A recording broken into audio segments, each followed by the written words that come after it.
TDP MP తోట నరసింహంతో YCP నేత బొత్స సత్యనారాయణ భేటీ అయ్యారు. తూర్పు గోదావరి జిల్లా వీరవరంలో తోట నరసింహంతో బొత్స రహస్య మంతనాలు జరిపారు. పార్టీలో చేరిక అంశంపై తోట నరసింహంతో చర్చించినట్లు తెలుస్తోంది. తోట నరసింహం వైసీపీలోకి వెళ్తున్నట్లుగా జోరుగా ప్రచారం జరుగుతోంది. జగ్గంపేట సీటు విషయంలో తోట అసంతృప్తిగా ఉన్నట్లు తెలుస్తోంది. పూర్తి డీటెయిల్స్ మా కరెస్పాండెంట్ శంకర్ మనకు అందిస్తారు. శంకర్, వైసీపీ సీనియర్ నేతతో కాకినాడ ఎంపీ భేటీ ఇప్పుడు ఆసక్తికరంగా మారుతుంది. ఈ రోజు సాయంత్రం చీకటి పడిన తర్వాత రహస్యంగా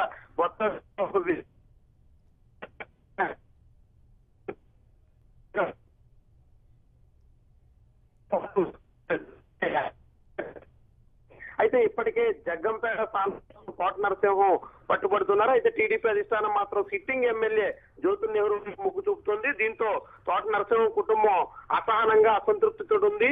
ఇప్పటికే తోట నరసింహం భార్య తోట వాణి కోసం ఆ టికెట్ కోసం గట్టిగా ప్రయత్నాలు చేస్తున్నారు. దీంతో అసంతృప్తిగా ఉన్న తోట తమ వైపు మళ్లించుకునేందుకు వైసీపీ నేతలు వల వేస్తున్నట్టుగా కనిపిస్తుంది. దీంతో ఈ అరగంట పాటు సాగినటువంటి ఏకాంతంగా సాగిన మంతనాల్లో ఏం జరిగిందనేది ఇప్పుడు ఒక చర్చనీయాంశం అవుతుంది. దీని మీద తోట నరసింహం కూడా టీవీతో మాట్లాడుతూ తన అభిప్రాయాలు వెల్లడించారు. తన ఆరోగ్యం సరిగా లేకపోవడంతో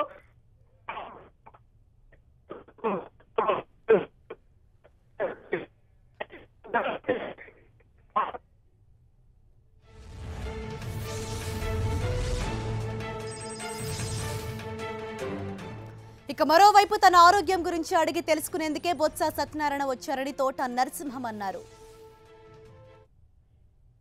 బొత్స సత్యనారాయణ నాకు దాదాపుగా 15 సంవత్సరాల అనుబంధం. నేను ఆయన ఒకేసారి ఎమ్మెల్యేగా కూడా ఇవ్వడం జరిగింది. ఆయన రాష్ట్ర మంత్రిగా, మరి ముఖ్యంగా ప్రదేశ్ కాంగ్రెస్ కమిటీ అధ్యక్షునిగా నాకు చాలా సుపరిచితులు.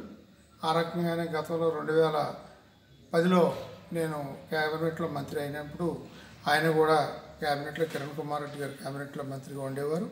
మేమిద్దరం కూడా సహసార మంత్రులుగా పనిచేయడం జరిగింది కంబైన్డ్ రాష్ట్రంలో. ఆ రకంగా నేనంటే ఎంతో అభిమానంతో, మా కుటుంబం పట్ల ఎంతో అభిమానంతో ఉన్నటువంటి బొత్స సత్యబాబు గారు నా ఆరోగ్య పరిస్థితిని తెలుసుకుని మరి ఇక్కడ మరి ముఖ్యంగా కాకినాడలో ఒక వివాహ కార్యక్రమానికి హాజరవడానికి వచ్చి మధ్యలో మా స్వగ్రామం వచ్చి నన్ను చూసి పలకరించి పరామర్శించి వెళ్ళడం జరిగింది.